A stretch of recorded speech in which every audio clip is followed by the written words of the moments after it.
Good afternoon. I want to welcome everyone to today's Economics of Virtual Fencing webinar. We will hear from Ag Economics Associate Professor Dr. Jeff Vitale as he shares insights in economic modeling of virtual fencing systems in the Southern Plains. If you have questions, you may ask them through the chat window by clicking the chat button at the bottom of the screen. More information on farm management topics may be found on the eFarm Management page. I will share this link and a link to another tool in the chat window. Our next webinar on point-of-sale systems will be held on July 7th at noon. Dr. Vitale, I will turn it over to you now. All right, thanks, Brent. How's everyone doing? Everyone okay? Everyone quiet? All right. So I already talked to Brent, and I really would like people to ask questions as I go, especially if you have not been very familiar with virtual fence yet. It can be very bewildering in the beginning. So please ask questions. I know I have way too many slides. I'll never get through all of them, but I want to get something really constructive out of this. So let's make it whatever you guys want it to be. So please feel free to ask questions or whatever. I'm going to just go ahead and start right off with the PowerPoint.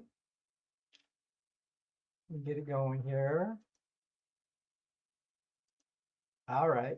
So I'm going to talk about 5 things. I doubt I'll get through all 5 of them. And maybe we'll just get through the first one. And that is, what is virtual fence? How does it work? What is the technology? And then we'll look at, of course, I'm an economist. We'll look at the economics of it. And I can tell you right away that the cost of it will be very easy to explain to you. The bigger issue that we'll try to get through is what kind of benefit are you going to get from virtual fence? Because again, the cost will be very clear, but it's really the benefits that that we've really been struggling with. Let me give a brief background of what I've been doing with virtual fence over the past probably 3 years. I started back in 2023. I've done about 2 years of surveys and farm interviews and presenting a PowerPoint very similar to this in various parts of New Mexico and Oklahoma. And what we're really struggling with is what producers really get out of the virtual fence. Seems to be very different, depends on where you're at, what type of ranch you have. So we'll go through that. And that is really our third issue about should you adopt virtual fence? It's a very specific question that has to be answered individually by everybody. And then we'll look at some of the more technical aspects, like how can it improve grazing efficiency? If you want to do things like precision grazing, we think it can help you with that. And then at the very end, I'll give you some links to pursue if you want, taking some next steps. Let's start right in with how it works. Okay, and I have here, I think my camera's kind of working, but I have a slide that will start out with how you as a rancher will, say, program the virtual fence. And you can do it with, as you can see over in the right corner, you can do it with anything, a tablet, you could do it in your office, you could do it right out in the field with your cell phone. And basically what you're doing is you're sending, we'll call it, say, boundary assignments. You're sending the perimeters and maybe the interior fence boundaries to the collars of the animals. And here is one of the first things that can cause some confusion is how does this communication work? Now, in Oklahoma, I think probably 80–90% of the ranches have really good access to a commercial cell tower, whether it be AT&T, T-Mobile. And that is what the virtual fence companies will access. Now, they'll do this on your behalf. but they're basically going to access a cell tower. So you're communicating, you can essentially think of it like you would on the internet. And you're going to go through a cell phone and then right to the collar of the animal. And I think you can see it. There's various types. They're getting smaller and smaller every day. You can see the gray, if you look real close, you can see the gray collar. And by the way, it is held, I think we'll see another picture. It is held onto the neck of the cow by a metal chain. And as we'll see in a minute, that is what gives the stimulus to the animal to stay away from the dam boundary. So you communicate to the animal through the tower, and then you can set up, hold on, go here. Here we go. Oh, there we go. So you can see a little shock there with the collar. Now the collar is like a small computer, that gray plastic box, and it will do various things. The main thing it's going to do is it's going to take the signal from you, and again, you can update it whenever you want. You can change the boundaries. You can see here in yellow, I just have like a little cartoon here of what a typical pasture might be. You can see the animals inside of it. Again, you're free to change that anytime. So the animal has in their collar those boundaries, and it stays within that because it has constant communication with the satellite. It gets the GPS signal. And by the way, this is absolutely the most stable part of the technology here. The GPS, that's probably going to work 24/7. Very stable, don't have to worry too much about that. So the animal knows through the GPS where it is. Your virtual fence system knows where the cattle is every second, and it contains it. And then the other big thing is, which we'll get into, that you can get is the tracking. So you also get pretty much 24/7. You get the signal back from the cow, right where she is every second of the day. So that will come back through you to your cell phone. Now, let me stop here. Is there any question? Does anyone want to type in a question or have any question about how it works? Is it clear? Anyone?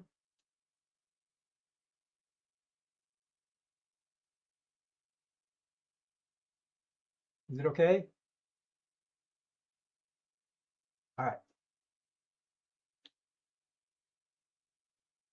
And if you want to know a little bit more specifically how it works, here is if we have, say, we're out in the open pasture, we have the yellow virtual fence line. As an animal will approach, if they get within, it's probably about a 50-foot zone, they'll start to get a sound. They'll hear like a beeping. And then as they approach the red, they'll get a stronger and stronger electrical signal, that stimulus around their collar. And they'll very quickly learn to turn around. That's why I have this ice blue line. And then as they go away from it, then that electrical stimulus will stop. So they learn very quickly to not approach at all that virtual fence boundary. And here you can see, if you look, we'll see, you can imagine the virtual fence line is drawn basically along this physical perimeter line. And you can see the animal, as she approaches it, you can see she's getting a shock, and they all learn to just stay away from it. And this training process takes about 2 weeks. So if you do decide to use virtual fence, you just collar up your animals, and the most common way to do this is to use what they call like treats. So they'll give like temptation treats outside the virtual fence boundary, and animals in the beginning will be tempted to get close to it. They'll start to cross it. But like we just saw in the video, they'll very quickly learn to turn away from it. So again, after about 10 days, 2 weeks, they seem to just learn how to stay away from the boundary. So as long as that is clear, we can kind of move into what type of cost, what type of benefits can you expect to get from the virtual fence. And the main thing is to try to look at, how can it fit into a specific ranch, your ranch. And the first thing I want to say in the beginning, especially in Oklahoma, that there's really no way yet to totally get rid of your physical perimeter. By that, I mean, as we'll get into the next slide, they're really going to have to coexist. I think most people in Oklahoma, including where I am right now in Glencoe, we're close to areas where if cattle get out, they can cause a lot of problems. And you can be absolutely liable, whether it be, traffic accidents, whether it can be disputes with neighbors and all kinds of problems. So the first thing to remember is that the virtual fence companies, they are not liable for the collars not working. If a collar malfunctions, if it falls off and the cattle happens to break through the virtual fence boundary, it's absolutely advised to have an existing physical perimeter. Now, we will get into in a second, though, there's still a lot of benefits from the fencing.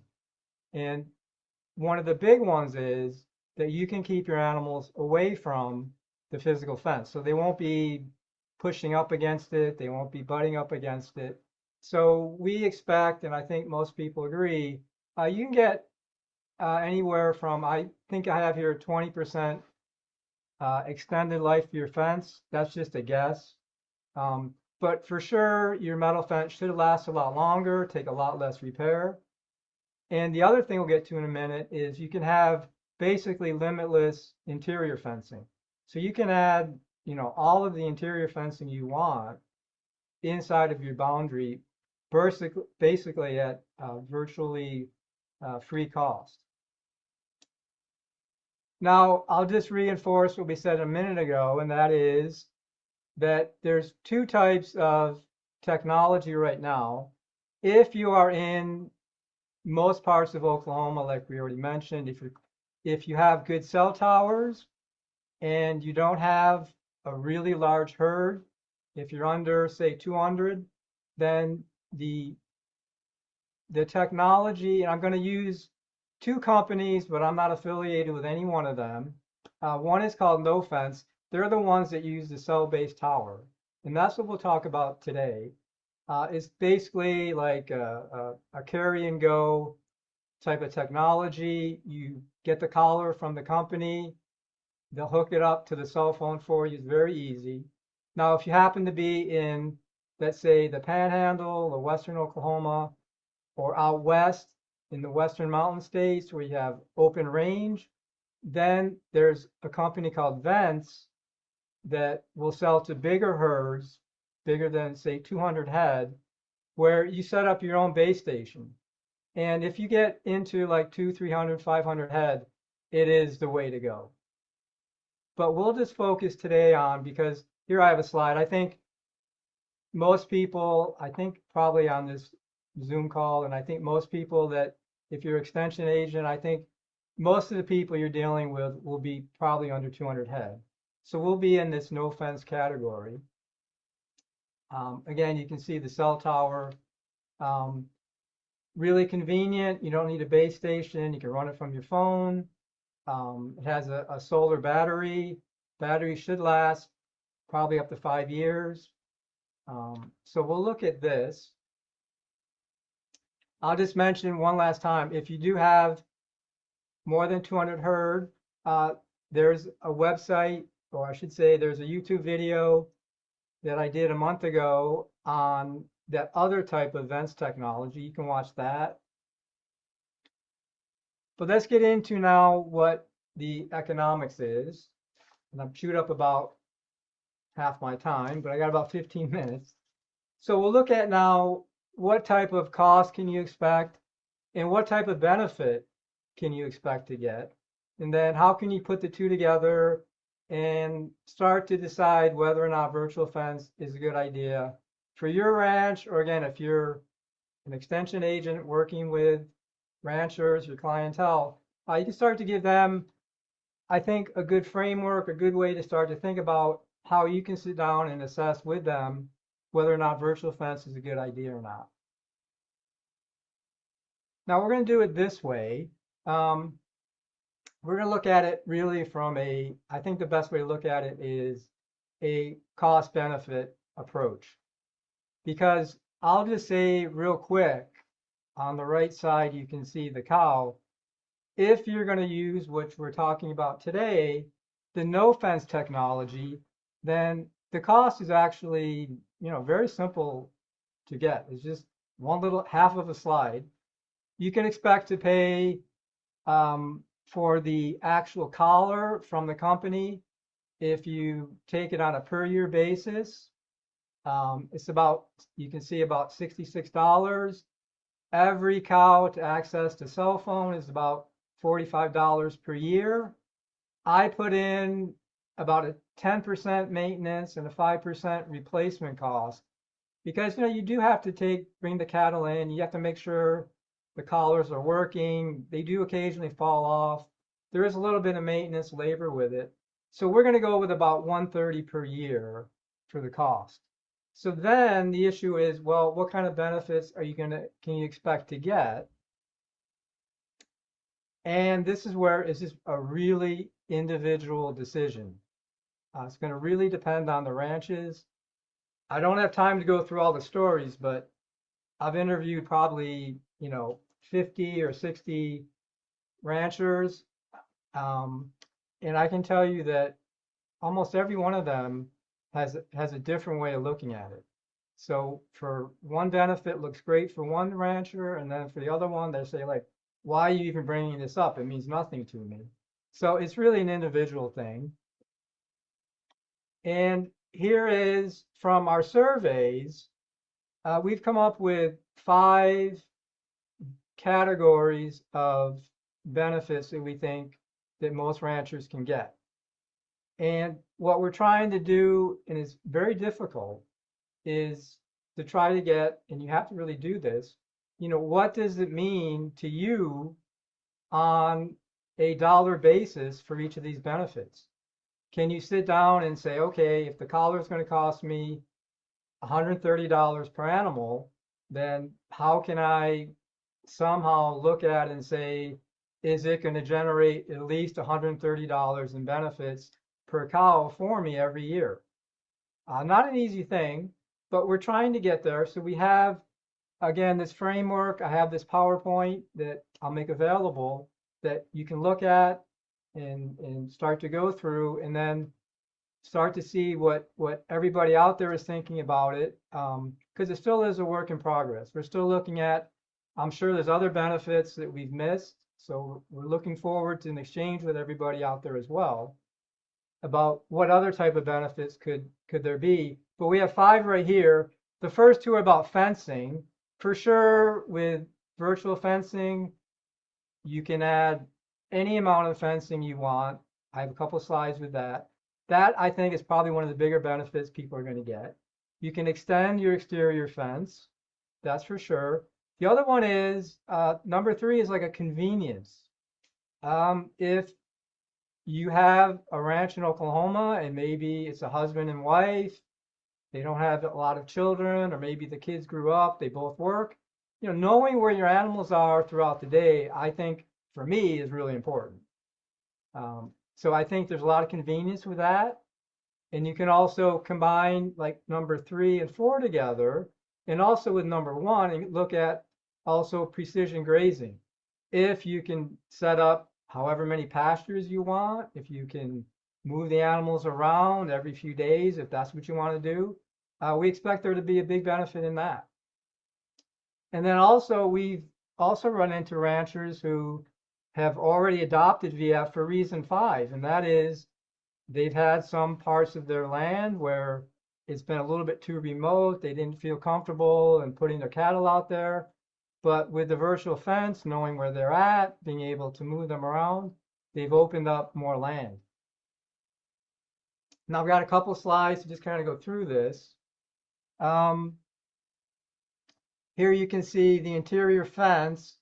And so I've shown the field here, what it would be like if you didn't have virtual fence. And then if you did, you can see these green lines. And you can just set up your pastures however you want. You can keep them contained in, let's say, this quadrant for a month. You can then move them over, say, to the east, and then to the southeast, and then to the southwest, and then move them back. You can do that at will. Um, and then the exterior fence, you can keep your cattle away from the exterior fence. That also will help out. You can also have, I'll get to this in a minute. We also have some AI tools. I'll try to show that in a second, which can help you go through and develop some of these benefits. And then here is the tracking. You can be out in your field, you can be in your office, you can know where your cattle are anytime throughout the day. Again, you can combine what we just had with the interior fencing with the precision grazing. You can see how you could keep your cattle off, one small part of the field, let the forage grow up, cut it, then move them into it. And then here's the tracking. So let me show you one of the ways that you can look at the tracking. Come back here.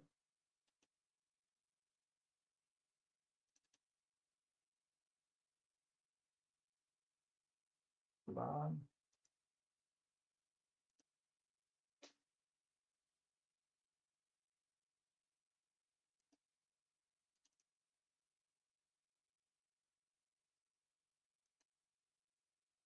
Okay,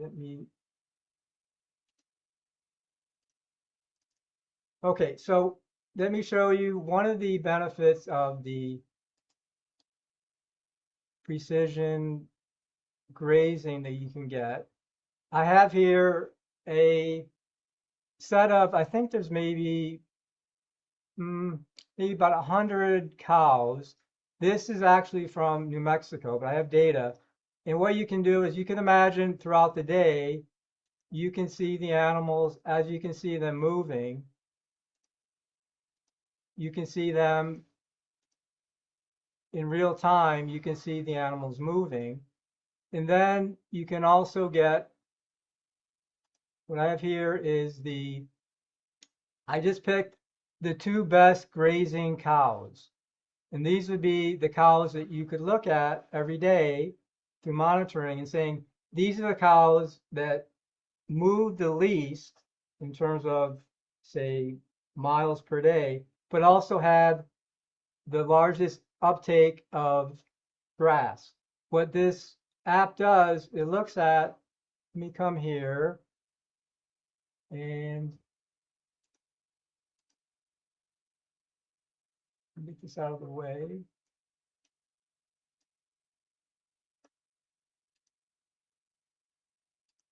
Here we go. So what you can do is you can get all types of measures of looking at, these are individual cows, and you can look at, in this case, how many miles they walk per day. That's one measure. So you can see these cows in the red are the ones that walk the most. And then you can come down here and look at their grazing efficiency. And over here, we'll have a measure of the cows in red. These are the ones that walk the most, but we're walking on areas where there was very little grass. It's hard to see it, but this grazing efficiency is the amount of NDVI per mile that they walked. So the green cows over here are the ones that you could identify as being the better grazers. They're the ones that walked the least, but were in areas that had the most NDVI. And then you can come up and also look at an overall efficiency measure. So these are some of the tools that you have to help you assess the benefits. And that is what we're trying to work with with our producers.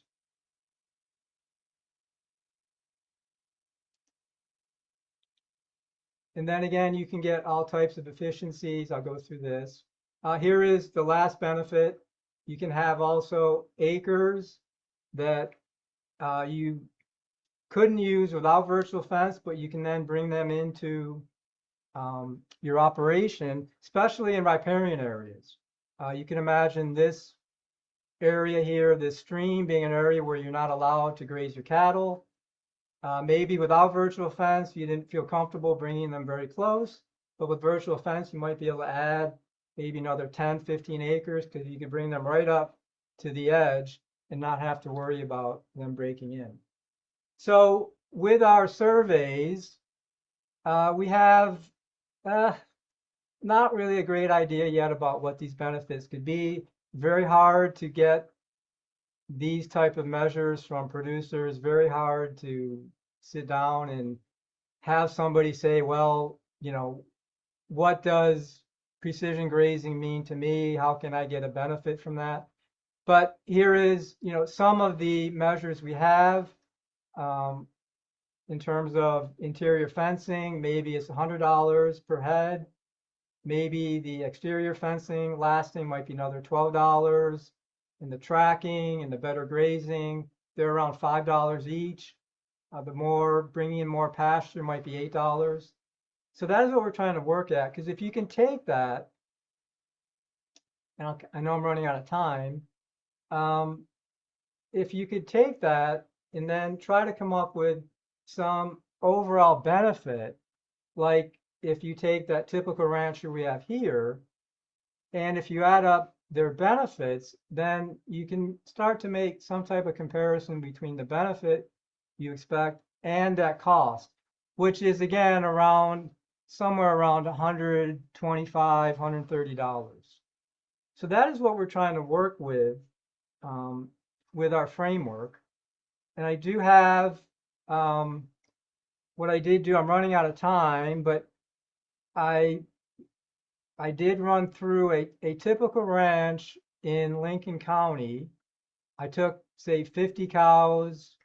I took a quarter or a section, 640 acres, got the stocking rate, and looked at what would these benefits be for the actual ranch. And looking at, let's just take the interior fencing. I assumed in the beginning they just had, say, 4 paddocks. They just had it into 4 different pastures. But maybe with virtual fence, ideally they might want to have, I put up there 16. And what we can do with the benefits is to say, well, how much would it cost you to do that additional virtual fencing? And that additional costing is really your benefit. So your benefit is that savings in cost. And we looked at that. And then also you can look at other things like how much would that tracking be to the family? I assume like $5. With the precision grazing, one of the things you might be able to work out with your clientele or on your own ranch, you might be able to say, well, if I did have these extra 12 paddocks, you know, maybe I'll get another 25,000 pounds of forage per year. And then, you know, you can value that at whatever the hay price is you want to use. And also you might look at, well, maybe on this 640 acres, there's another 35 acres I can bring into operation because with the virtual fence, it's going to be possible to put the animals out there. And you could put some type of value on that. So I went through and did that. By the way, I don't have time to show this, but we do have a app that can help you do that. And I came out with, in this case, and I just did this without knowing what it would come out to be. In this case, the benefits are like 119.33. So in this case, you know, the benefits aren't quite there yet. It wouldn't quite match that cost of the virtual fence collar. So with that, I only have a half hour. I don't want to go over. It's lunchtime. I don't want to ruin anyone's lunch. I am done. I do have other slides. When you see the slideshow, you can go through those. There are some other AI and other apps that we have that I'll give the link to Brent. You can look at those and absolutely contact me with any question you have. And also Dr. Reuter. Dr. Reuter is the animal science guy. He knows how the collars work. He is the guru of virtual fence when it comes to how they work. So please, Ryan's a great guy. Get in touch with him. He's got a lot of people working on it. And with that, are there any questions? I don't see any questions yet. And yeah, I can share your slides as well with all those apps and links and stuff. Sure.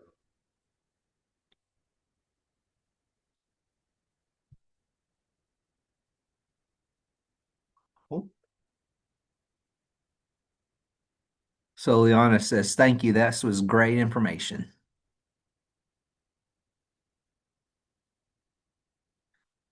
We also have a webinar survey that I'll share with everyone in the chat window. And so we appreciate you filling that out, and that helps us, gives us some good feedback and stuff. And so we know how we're doing. Um, Also, thank you for joining us today. Oh yeah, here's a good question. Who are your counterparts in Texas with the same expertise at Texas A&M AgriLife? Oh boy. Um, I'm old. I'm forgetting his name.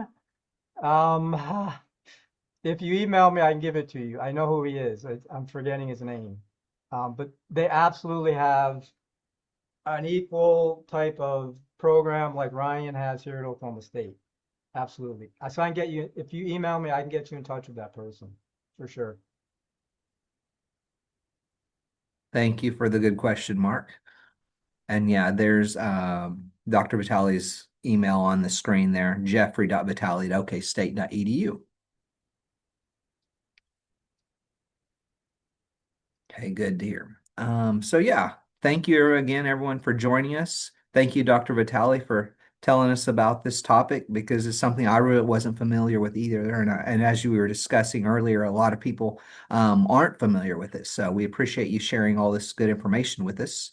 Sure. Also want to remind everyone we have another webinar scheduled July 7th at noon, and it'll be on selecting the right point of sale system for your small business. So hopefully we can see you there. Again, thanks for watching. Thanks for joining us. Thank you for filling out the survey. And Robin says, thanks for breaking down the numbers and giving us real world examples of what things, estimates on costs and stuff. So that's very helpful to see some of those numbers when making that decision. Sure. So if there are any other questions, please ask them, or otherwise I will wrap up our webinar today and see you July 7th.